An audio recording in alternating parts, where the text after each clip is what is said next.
not close. Road again. I gotta put that jump pack. Alright, first start in how many years?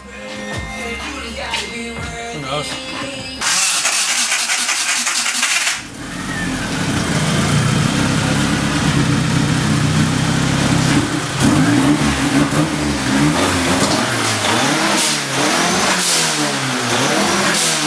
Alright, welcome back to BP Builds, State of the Fleet. It is January 2020. Project car update. It's been about 5 years since we did the 4G63 swap on this Colt.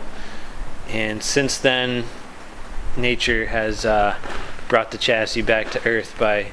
There's a lot of rust on the car and it's not safe to drive. It gives it more of a sleeper appeal, but it's not functional. And when we found the other chassis, it was kind of a no-brainer to take this motor from this crusted, crappy chassis and put it into something that's going to last a lot longer. Yeah, and the engine base still is pretty crusty. It's more crusty than the Galant, I'd say. The interior is shot. The outside is shot. Wheels and tires are great. Suspension's great.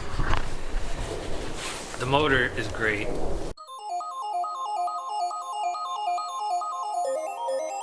Notice how this one does not fall off.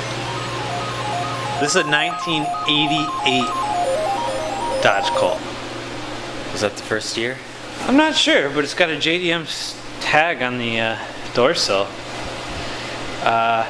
So the plan for this car is to swap the heart of the old Colt, the 91 Colt, and swap it into this Colt, because right now this one has the stock 4G15. Naturally aspirated. So basically we're going to be doing the whole Colt swap over again for a second time, but we're going to do it better and we're going to do it more detailed and show you guys exactly the step-by-step process on how to 4G63T swap your Dodge Colt. We're going to take the blue motor, put it in here. We're going to do as best of a job as we